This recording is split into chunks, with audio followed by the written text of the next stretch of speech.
7.5 acres, and we've lived here since the summer of 2012. We did get chickens at that time, but just a smaller flock, like 24 or so. And the vegetable garden, we put that in about 2013.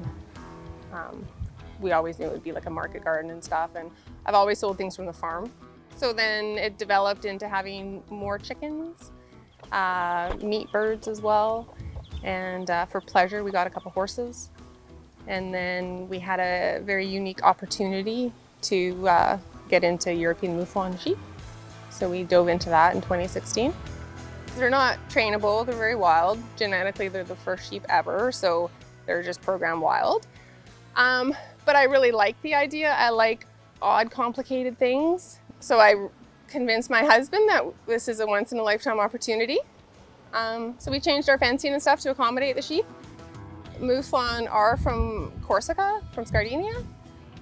So they're kind of like rodents, right? Like deer would be to us and stuff. But they are classified as an exotic animal. They're quite intriguing for hunters because they are so wild. So they're not just gonna stand there. So they're hard to hunt. They're very fast, nimble, agile. You know, they can easily jump 7 feet tall. People usually can't afford to go on a mouflon hunt, right? So they're normally raised for hunt outfits.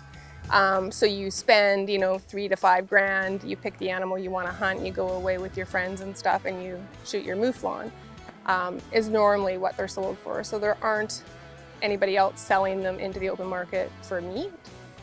Yeah, and for us already selling into some restaurants and stuff, you know, it's a very high-end meat, it's very unique. You're not gonna go into any other restaurant and eat mouflon unless you're in Europe. So it was just one of those opportunities.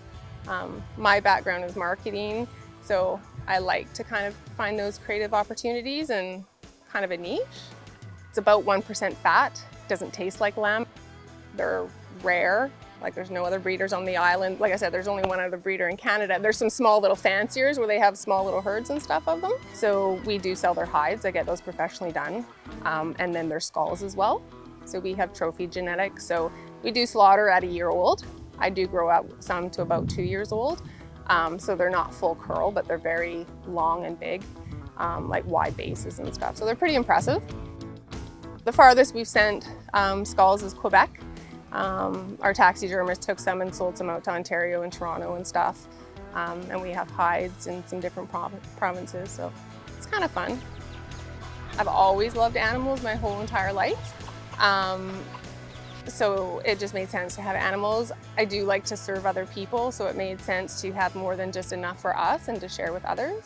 It's important for me, for, you know, middle-class people to be able to afford to eat healthy. So I've always priced our products too inexpensive, to be honest, more to just help other people experience quality food that aren't able to maybe raise it themselves or not interested to.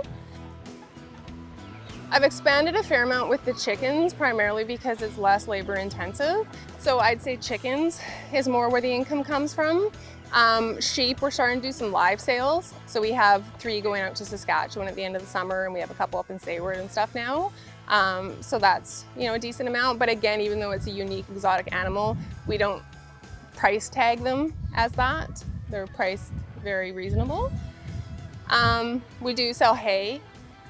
So that's part of our farm business, and some different products there. And then the garden. The lifestyle is worth it, absolutely. I think also pushing through on some things, you know, gives us more vitality and gives us purpose and stuff. So my life has changed quite a lot in the last couple of years, so I'm really thankful that we have the farm. And I can see in the coming years that we'll have to scale that quite substantially. But for the run that we've had and stuff, I've really enjoyed, and I don't regret anything that we've done.